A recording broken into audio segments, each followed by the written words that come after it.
make a move, but Engel now has got it sorted, and someone has gone into a tyre wall. A lot of dust up there. Looks, well, I can't see. There's a lot of lime green thrown through the dust. Was it bright yellow? Let's have a look. Down to turn one. Well, in fact, straight on to turn one. One of the 991 class cars. Is that car number 928? It could well be. We'll find out in a second. You can get back out.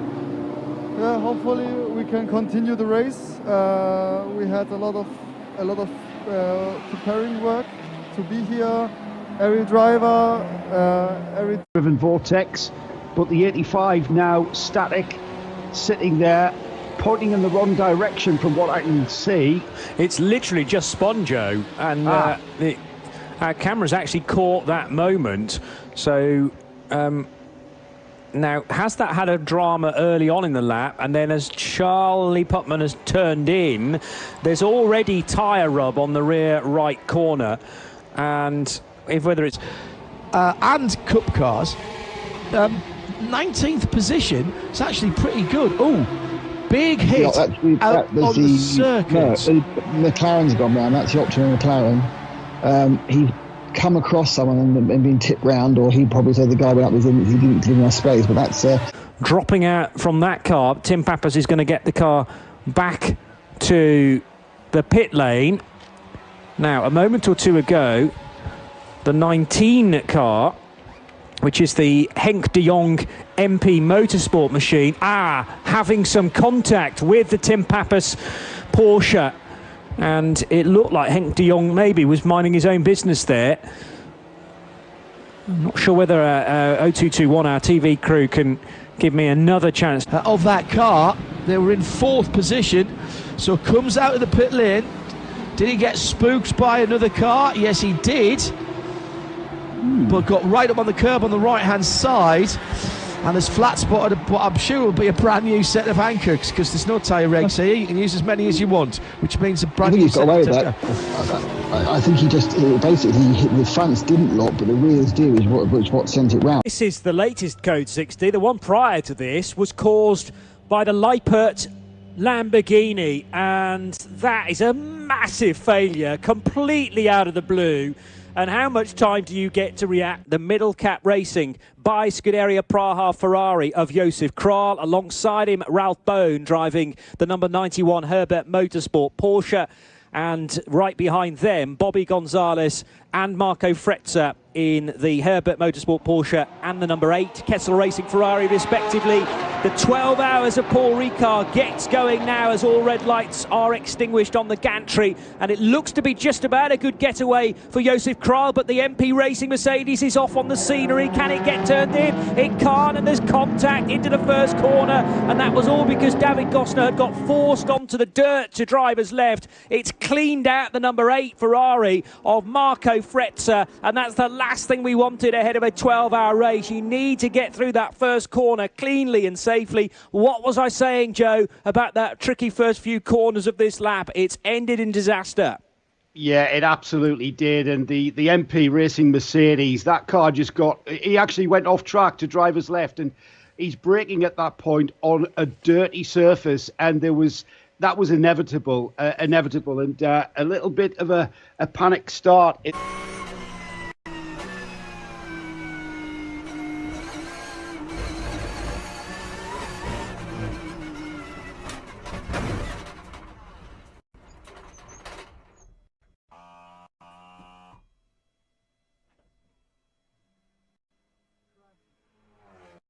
How that's going to be better or worse, unless they're going to try and chisel off the nut totally, basically chisel through the nut so that it loosens itself. But if it's welded to the car, then that's not going to help either. But the chisel is out now, and I nearly got run over by Mark Batting.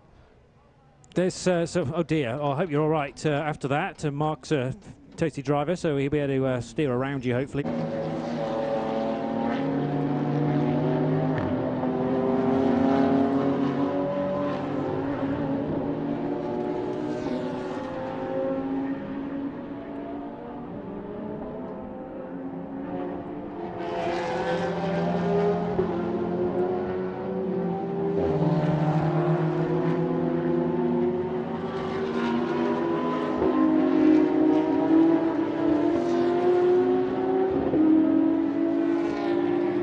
Karina Gosner, and she has rotated on the inside of the Sachs curver, and this is very similar to what brother David Gosner did yesterday in the halfway house conditions when it was very damp indeed on the grass.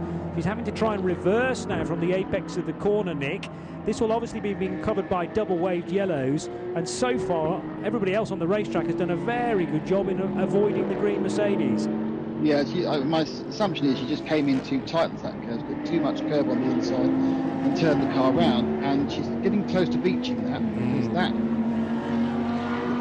The big problem is racing cars have absolutely no steering wheel, so you look a complete idiot when you have the car facing the wrong way, because there's nothing you can do.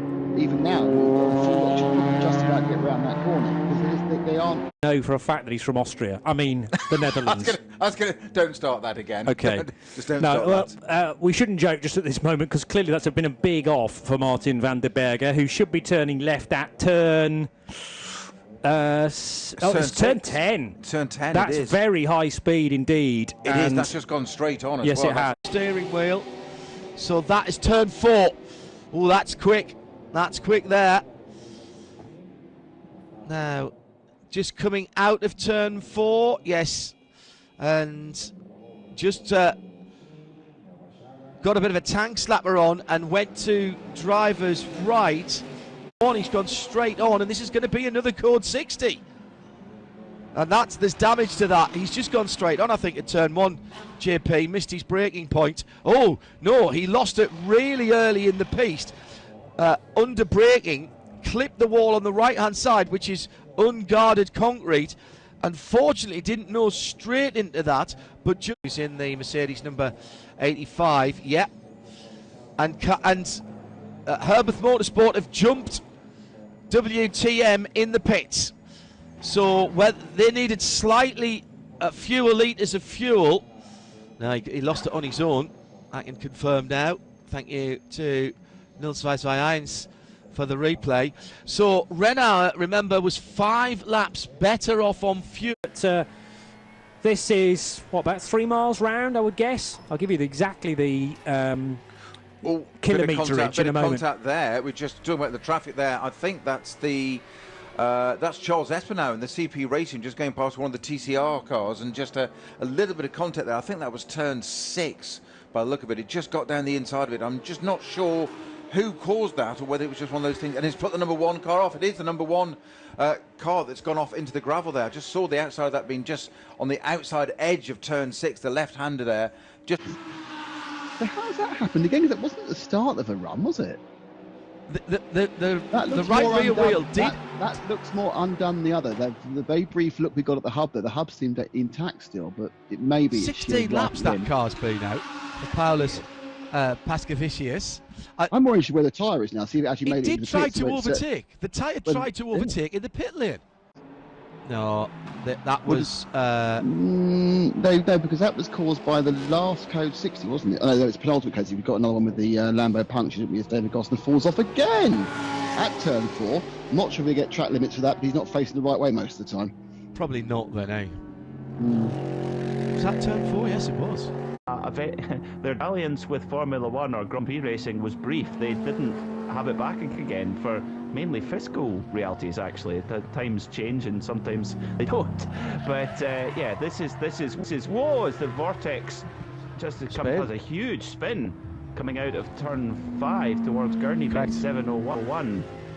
Oh dear, the French Daytona prototype is a bit of an issue.